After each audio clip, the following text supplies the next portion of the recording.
इंदोरीकर महाराजांनी मुलीच्या लग्नाचा शाही थाट घातला होता। संगमनेरमध्ये 100 एकरांमध्ये विवाह सोहळ्याची तयारी करण्यात आली। दिग्गजांसह लाखभर लोकांना सोहळ्याचं निमंत्रण देण्यात आलं। साधेपणाचा संदेश आणि प्रत्यक्षात मात्र शाही थाट पाहायला मिळाला। शाही साखरपुड्यामुळे इंदोरीकर टीकेचे धनी ठरलेले होते। समाज प्रबोधनकार इंदोरीकर महाराज यांच्या कन्येचा विवाह सोहळा उद्या पार पडणार आहे।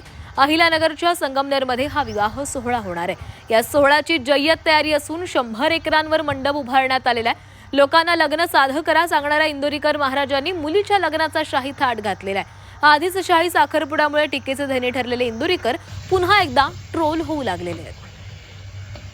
दरम्यान लग्न मंडप परिसरातून आढावा घेतलेला आहे आमचे प्रतिनिधी कुणाल जमदाडे यांनी।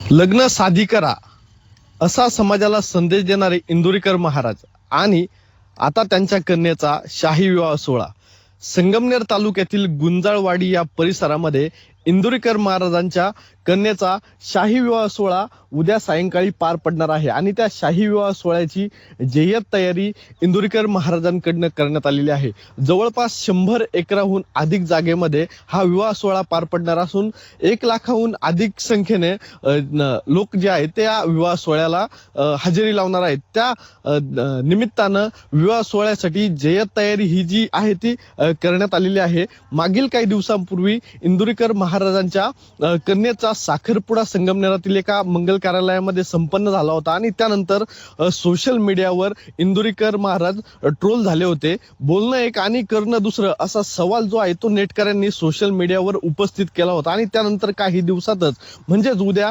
इंदोरीकरांच्या कन्येचा विवाह सोहळा पार पडतो आहे। संगमनेर तालुक्यातील गुंजाळवाडी शिवारामध्ये मोठ्या थाटात हा विवाह सोहळा जो आहे तो पार पडणार आहे आणि देशमुख परिवार उर्फ इंदोरीकर आणि चिलाप परिवार यांच्यामध्ये हा शाही विवाह सोहळा पार पडतोय। भव्य मंडप, आकर्षक सजावट आणि मोठ्या संख्येने लग्नाला येणाऱ्या पाहुण्यांसाठी खास तयारी जी आहे ती सुरू आहे आणि त्यामुळे इंदोरीकर यांनी समाज प्रबोधनातून दिलेला साधेपणाचा संदेश आणि आता त्यांच्या कन्येच्या विवाह सोहळ्यासाठी प्रत्यक्षातील थाट यामधील तफावत पुन्हा अधोरेखित जी आहे ती होत आहे। कुणाल जमदाडे, झी 24 तास, संगमनेर, अहिल्यानगर।